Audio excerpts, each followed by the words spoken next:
ये पूरे भारत की, पूरे देश की तस्वीरें हैं और देखना शुरू कीजिए।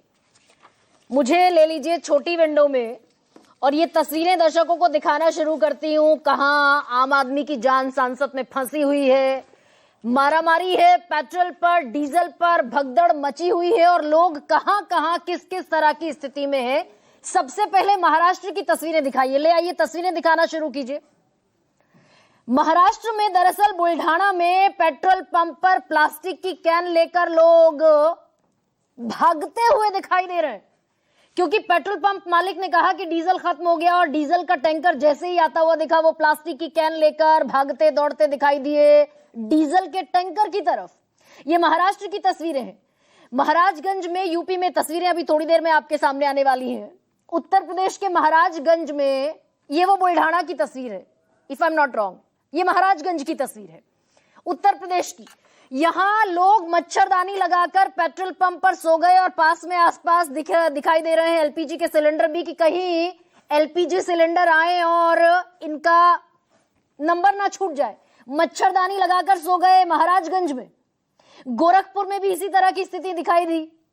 उत्तर प्रदेश के बस्ती में पेट्रोल पंप पर पेट्रोल नहीं है का बोर्ड, ये वो मच्छरदानी वाली तस्वीरें, और ये पेट्रोल नहीं है, ये बोर्ड टांग दिया गया। अब सोचिए जरा कि मोटरसाइकिल चलेगी पेट्रोल से, ट्रैक्टर चलेगा डीजल से, कारें चलेंगी पेट्रोल से, और इस तरह के बोर्ड अगर टंगे हुए दिखाई देंगे तो ये चक्का आम लोगों की जिंदगी का भी रुकता हुआ दिखाई देगा। भीड़ की एक और तस्वीर आपको दिखाती हूं। महाराष्ट्र में पेट्रोल पंप पर जबरदस्त अफरा तफरी दिखाई दी, और एक और जगह महाराष्ट्र में धुले में पेट्रोल पंप पर डीजल नहीं है, यह बोर्ड लगा दिया गया। ये भीड़ की तस्वीरें आपको दिखा रही हूं। तो पूरा देश दरअसल एक केओस में दिखाई दे रहा है, और जो वो दावा लगातार कर रहे थे पेट्रोलियम मिनिस्ट्री के अधिकारी सचिव कि कहीं किसी पेट्रोल पर ड्राई आउट नहीं है, तो आज ये भी संजीदगी से आपको आंकड़ों की शक्ल में दिखा देती हूं। कहां कहां राजस्थान में 500 से ज्यादा petrol pump dry out situation में है। महाराष्ट्र में कई पेट्रोल पंप ऐसे हैं जहां नो स्टॉक का बोर्ड टांग दिया गया है। केरला में अनौपचारिक राशनिंग, यानी कि जैसा मैंने बिहार में आपको बताया था कि बाइक के लिए, टू व्हीलर्स के लिए 200 से 500 का पेट्रोल मिलेगा और कार के लिए 1000 से सिर्फ 1500 का मिलेगा। यानी कि जो लोग टंकी फुल करवाने का वो हमेशा से, जिनका एक तरीका है, एक आदत है, उन्हें फुल टंकी नहीं मिलेगी। आंध्र प्रदेश में 421 पेट्रोल पंप बंद हो गए हैं। तेलंगाना में कई पंप्स पर नो स्टॉक का बोर्ड टंगा दिया गया है, और बिहार जैसे मैंने बताया वहां तो किशनगंज जैसे जिलों में बाकायदा बांग्लादेश से बोतल में भरकर तेल ला रहे हैं। ये सारी स्थितियां मैंने तस्वीरों के जरिए आपको दिखा दी। और हाईकोर्ट पहुंच गया राजस्थान में तो बाकायदा मामला कि जो बीपीसीएल है, एचपीसीएल है, इंडियन ऑयल है, ये अपने पेट्रोल पंप के डीलर्स पर दबाव बना रहे हैं कि पेट्रोल ज्यादा नहीं बेचा जाए, डीजल ज्यादा नहीं बेचा जाए। वो हाईकोर्ट पहुंच गए पेट्रोल पंप एसोसिएशन के लोग। अब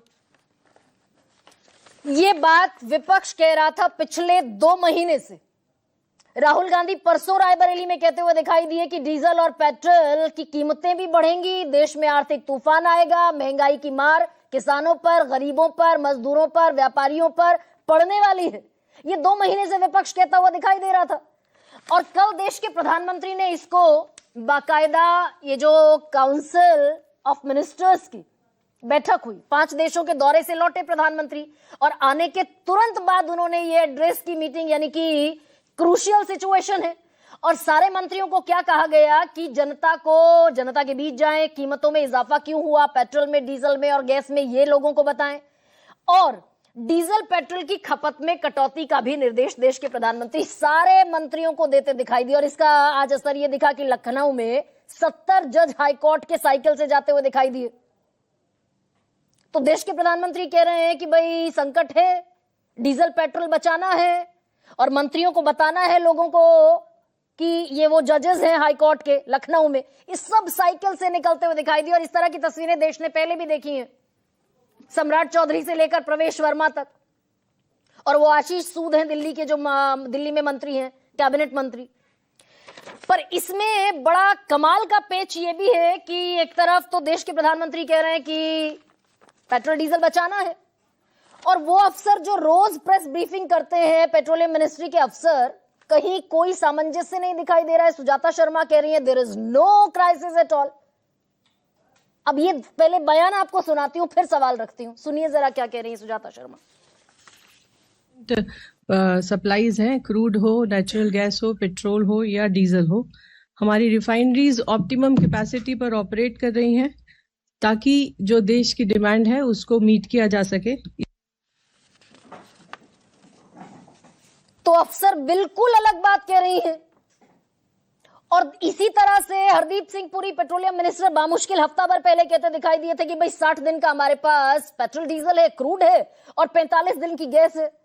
तो फिर ये सवाल पूछा जाना चाहिए सुजाता शर्मा से भी और पेट्रोलियम मिनिस्ट्री से भी, फिर ये लोग दरअसल जो मच्छरदानी लगाकर पड़े हुए हैं सड़कों पर, ये शौक से पड़े हैं, आउटिंग का मन था इन तमाम लोगों का कि आज घर में नहीं सोना, आज बाहर जाकर सोएंगे, ऐसी कोई स्थिति है क्या?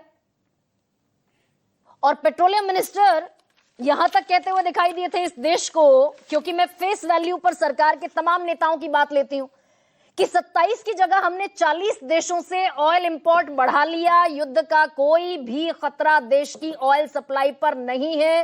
हॉर्मूज से तेल सप्लाई रुकने का हम पर कोई संकट नहीं है। पर आज एक असल कहानी आपके सामने रखने वाली हूं कि सारा संकट हॉर्मूज का है। हमने देश को बताया कि हमने अमेरिका से, कनाडा से, नॉर्वे से ये सारी क्रूड ऑयल की जो सप्लाई है सुनिश्चित कर ली, पर दरअसल हॉर्मूज वो जो ईरान के कब्जे में अभी दिखाई दे रहा है और उस पर अमेरिका ने बाकायदा बैरिकेडिंग कर दी है, ये सारा संकट हॉर्मूज का है।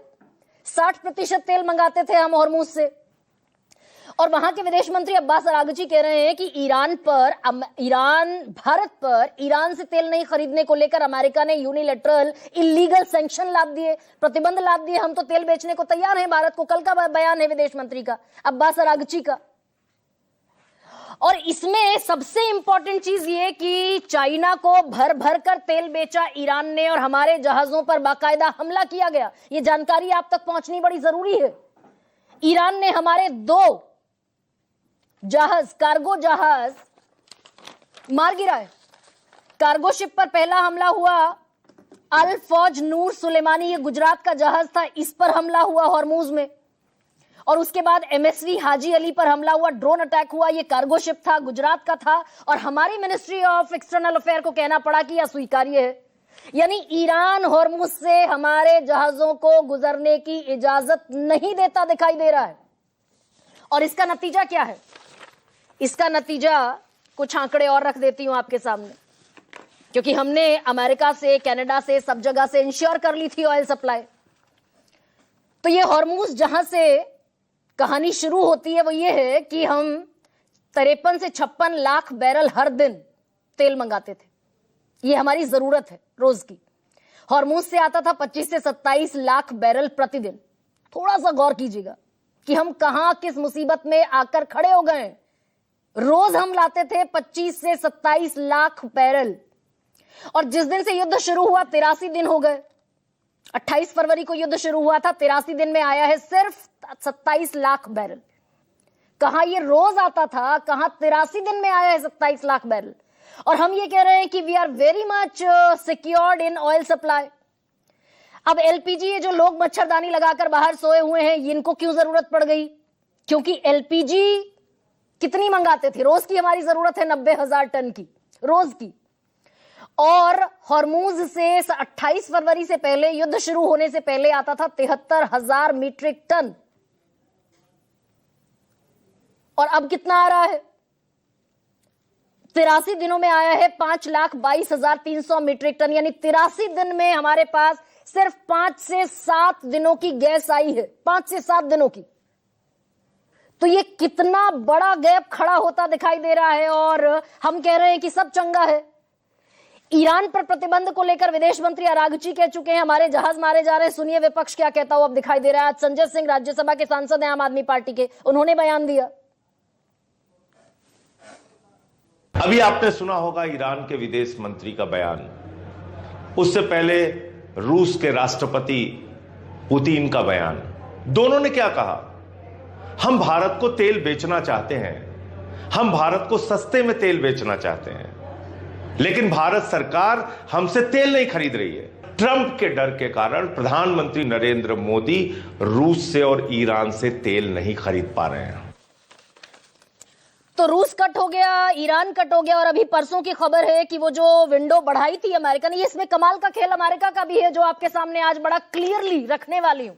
भाई अमेरिका हमारा दोस्त, डोनाल्ड ट्रंप हमारे दोस्त, my dear friend Donald Trump. और खेल दरअसल ये सारा अमेरिका कर रहा है क्योंकि ईरान पर तेल नहीं खरीदने को लेकर ईरान से भारत पर सैंक्शन लगाया अमेरिका ने। हम ईरान से तेल खरीदते थे, उसके बाद रशिया से तेल नहीं खरीदने को लेकर सैंक्शन लगाया अमेरिका ने। और अब अमेरिका क्या खेल करता हुआ दिखाई दे रहा है। अमेरिका के विदेश मंत्री मार्को रूबियो आने वाले हैं भारत, और वो भारत आने से पहले क्या कह रहे हैं कि भाई मत खरीदिए रशिया से और ईरान से तेल, हम तैयार हैं, आपको जितना चाहे उतना हम आपको बेचने को तैयार हैं तेल। और वो ये भी कह रहे हैं कि अगले हफ्ते वेनेजुएला के अंतरिम राष्ट्रपति भी भारत की यात्रा पर आने वाले। वो जो वेनेजुएला के राष्ट्रपति को पकड़कर अमेरिका ने मादुरो को कहां रखा, उनकी पत्नी को किसी को नहीं पता, क्योंकि वेनेजुएला के पास तेल है।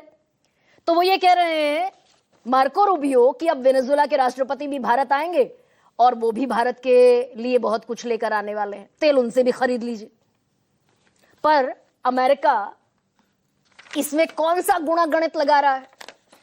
अब वो जो अमेरिका से तेल लाने वाली बात है, वो जो पेट्रोलियम मिनिस्टर भी कह रहे थे, अमेरिका से तेल आएगा 35 से 40 दिन में। ये कई बार आपने सुन लिया होगा। वेनेजुएला से तेल आएगा 40 से 45 दिन में, ये भी आप कई बार सुन चुके होंगे। लेकिन बिल्कुल नई जो जानकारी आपको देने वाली हूं वो ये कि हमें डॉलर में व्यापार करना पड़ेगा अमेरिका से। ईरान से हम रुपयों में तेल ले लेते थे, रशिया से भी हम रुपए और रूबल में तेल ले लेते थे। अमेरिका से तेल लेना पड़ेगा डॉलर में। और वो जो देश के प्रधानमंत्री कह रहे हैं कि विदेशी मुद्रा भंडार बचाना है, तो कैसे मुमकिन होगा? और अमेरिका कोई रियायत हमें देने को तैयार नहीं है, बल्कि 2 से 5 बैरल महंगा तेल देगा। हमें अपने इंश्योरेंस को, वो जो समुद्र में ट्रेवल करते हैं कार्गो शिप्स तेल लेकर, क्रूड लेकर, उनका इंश्योरेंस जो ईरान हमें गारंटी देता था, रशिया हमें गारंटी देता था, अमेरिका और वेनेजुएला वो गारंटी हमें नहीं देने वाले हैं। उसको कहते हैं फ्री ऑन बोर्ड, यानी कि जब तक बोर्ड हुआ तेल तभी तक वो हमारे लिए फ्री है, उसके बाद इंश्योरेंस की सारी जिम्मेदारी हमारी है। जहाज डूबेगा, जहाज पर अटैक होगा, कोई नुकसान होगा, वो सारी जिम्मेदारी हमारी। तो हम महंगा तेल खरीदेंगे, डॉलर में खरीदेंगे, विशेष उधारी भी नहीं हो पाएगी, और इंश्योरेंस का इंतजाम भी हमें खुद करना पड़ेगा। और वेनेजुएला तो और महंगा तेल देने वाला है, 10 से 12 डॉलर पर बैरल और महंगा, और उनका इंश्योरेंस प्रीमियम अमेरिका से भी ज्यादा है। तो ये कैसे संभव होता दिखेगा, और ये बड़ा गैप अब खड़ा होता दिखाई दे रहा है क्या? सुनिए मार्को रूबियो का खेल क्या है, वो बयान सुनाती हूं। Well, we want to sell them as much energy as they'll buy, and obviously you've seen, I think we're at historic levels of U.S. production and U.S. export. We want to be able to do more. We were already in talks with them to do more. We want them to be a bigger part of their portfolio. We also think there's opportunities with Venezuelan oil. In fact, it's my understanding that the interim president of Venezuela will be traveling to India next week. As well, so there's opportunities. There's a lot to work on with India. They're a great ally, a great partner. We do a lot of good work with them.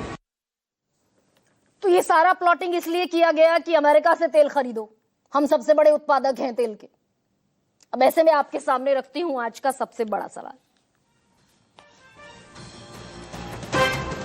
Petrol diesel के लिए भगदड़, सरकार बड़ी भारी है गड़बड़। और आज का दूसरा सबसे बड़ा सवाल आपके सामने टेलीविजन स्क्रीन पर, आगे आर्थिक तूफान की बारी, महंगी पड़ रही अमेरिका से यारी। और मेरे साथ इस देश की शानदार अर्थशास्त्री प्रोफेसर दीप्ति